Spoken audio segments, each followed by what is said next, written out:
Swallow follows the main character of Hunter Conrad, played by Haley Bennett, and executive producer, in which she finds out that she's pregnant with the child of a privileged Nepo baby husband, Richie Conrad, played by Austin Stowell of Dolphin Tale and Hating Game fame. You see, Hunter is a housewife who leads a life of vacuuming illustrious carpets, preparing dinner events, and designing nurseries. But in this ideal version of the 50s American dream, she finds herself confined by the white picketed fence and gasping for air as her in-laws and husband suffocate her in a desperate attempt to control her. Resultantly, she turns to the only form of control she has, by obsessively consuming dangerous, inanimate objects.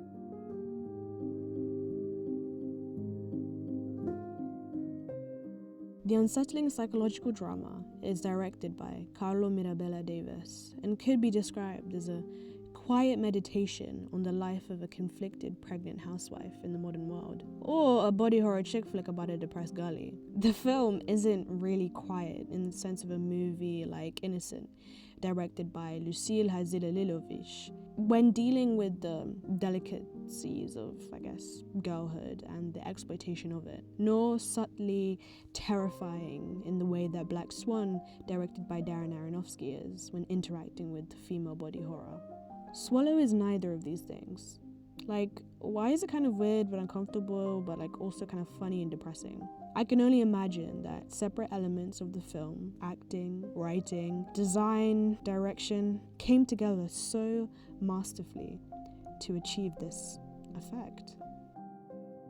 So then my question for the video essay, leading to the discussion in which I will commence, is: how does Swallow use cinematography and production design to influence the overall quality of the story?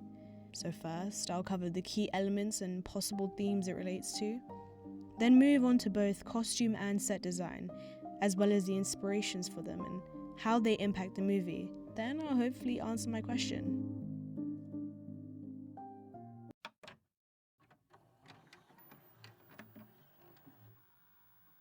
Caitlin Arizmendi, the cinematographer of both Cam and Swallow, carefully creates each frame with bursts of colour, or maybe the lack thereof. The main discussion of the film is in relation to Hunter's pica and how it's directly linked to the power and control in which she ascertains. Pica is an eating disorder that involves eating items that are not typically thought of as food and that do not contain significant nutritional value, such as hair, dirt, and paint chips. Direct quote from the National Eating Disorder Association. Experts don't know why pica happens, although on some websites it does say that mental health conditions can cause it. But more interestingly, pregnancy. Due to the cravings for, perhaps, things with more iron, though it is made clear that this is more common in women in cultures that are pre-exposed to pica practices like eating clay or mud as medicine. When Hunter begins designing her nursery for the incoming baby, there is a scene where she lays the gels on the windows and she lays the red and smooths it over. She becomes entrenched in red and her arms are stretching away. As a viewer, you'll quite literally feel a sense of impending doom, since the red connotes danger, the polar opposite to the domestic life she's chosen. And yet red is a multifaceted colour, as it could indicate passion or love or desire. All in all, I think red in this case meant a sort of intensity, to what dramatic effect Arizmendi comments that she used pops of colour when trying to show Hunter's ever more intense desire to gain control in her life. This meant that they used more primary colours, regular blue for the uninitiated, as her compulsion developed. Arizmendi notes that the red used in the nursery is like the opposite of welcoming and motherly and childlike. It feels very violent and alarming. We'll come back to the nursery soon. But the opening scene of a lamb, in quite a startlingly barbaric way, being butchered for the Conrad's dinner. Trigger warning, this is not vegan friendly. The lamb's throat is slit and blood pours out from it for eventual consumption. The undertone of this scene is that of sacrifice, and that person making the sacrifice in this case is Hunter. The reason I mention this is that as Hunter opens her arms up, it kind of looks like the reversed image of Christ on the cross.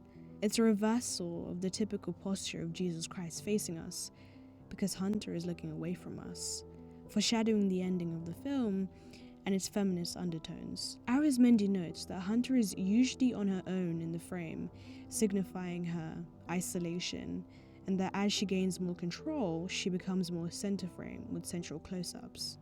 In a way, Hunter's compulsion frees her from the almost preordained narrative of a woman sacrificing her autonomy for the pleasure and consumption of the male patriarchy. Yes. By turning her back to us, at least, she subverts our expectations of being the submissive Stepford housewife. That she will not be slaughtered and destroyed like the lamb in the beginning. Crazily enough, the cinematography influences the overall quality of the story, as this scene could not have relayed such meaning without it. Other than that, Arizmendi does a fantastic job of literally showing that her in-laws want what's best for Richie, not her, or the baby, not her. Arizmendi talks of how Richie's parents were mostly ever framed in two-shot because they're basically one overpowering unit.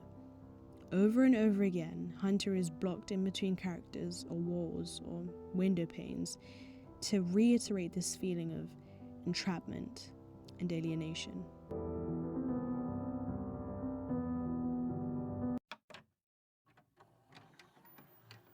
Mood and tone are very important factors of the film.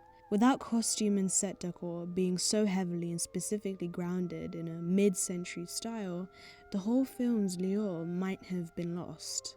Most interviews I read on the film talked about two of these things: isolation and seductiveness. I believe that it would be most insightful to talk first of the influences / inspo for the film. Erin McGill said her key mood and tonal references were a few photographers, and most obviously, Stepford Wives, the 1975 cult classic by Brian Forbes, and some similarities I read with Safe, the 1995 film by Todd Haynes.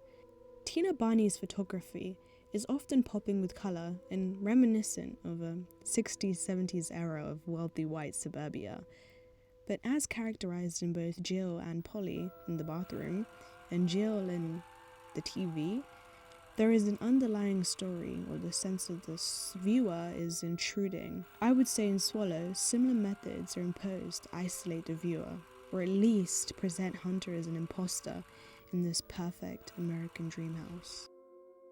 Phillip Lorca diCorcia's work is more static, I would say, and aims to capture a feeling rather than a specific moment in time. The people in his photos are usually moodily lit and alone, in a train of thought perhaps. I mean, Swallow has plenty of these kinds of moments. You can even see direct instances of these both in Fred and an Untitled Picture in the film. Gregory Crewdson is perhaps on the extreme side of dramatic influences. His photos are often depicting almost surreal images of people stuck in time, lifeless, maybe just deep in reflection. In one photo, I believe it's Julianne Moore on a yellow dinner table with her son, but the table is barely lit and surrounded by darkness with no food on it. He manages to create liminal spaces filled with juxtapositions and uncertainty and foreboding. But another photo, entitled, is pulled and used in this film when Hunter finds herself gaining more control, sitting in a flower bed before her biggest breakdown. Films-wise, I'm not going to bore you to death with the details. In both Stepford Wives and Safe, the decision was made to use pastel colours, pinks, mauves and baby blues. In Stepford Wives, it's said to symbolise the docile, bleach, clean nature of the Stepford Wives, and in Safe, to deploy a sense of purity, cleanliness and control, as the main character still has some power over her clothing. Well, reversely, the Stepford Wives don't.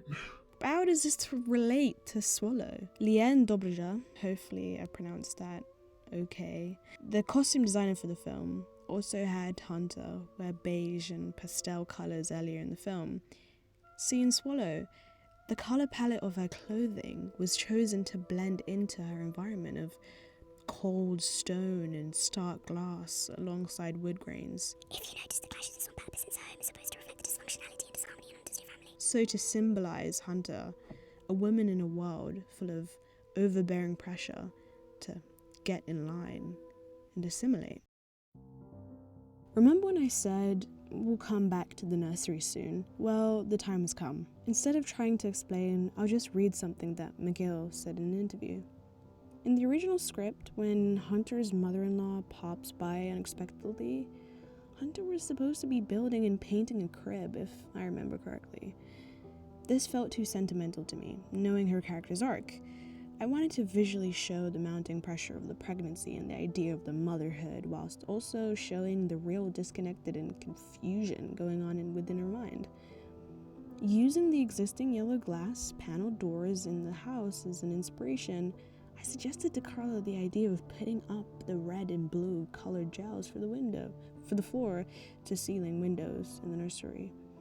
Along with my decorator, Frank Moran, we chose non-gendered, simplistic Scandinavian furniture and toy designs to decorate the space.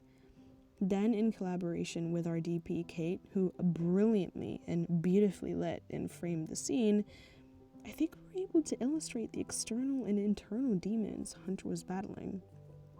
Miguel goes on in the later interview to discuss how the idea of the primary colored films for the windows Hunter and her mother-in-law are framed in the 3 panels, illustrating Hunter's fear and confusion surrounding motherhood, but deep desire to be loved for who she is. So that read, once again, it is shown that the design of the film helps greatly impact the overall quality, subconsciously alerting the viewer of the growing indifference Hunter feels to her current reality.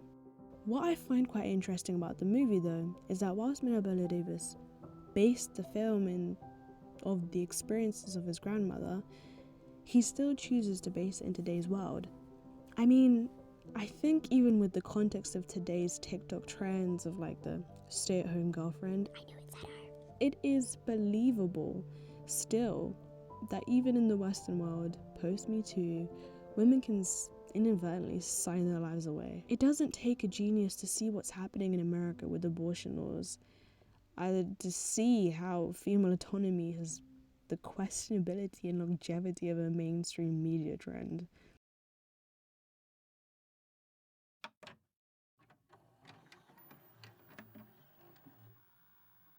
So other than fumbling the landing on the ending, Swallow is a fabulous film that deserves a bit more hype. I would say that I managed to answer my own question, although I did want to touch more on the score and the sound editing, but ultimately had no time or energy left.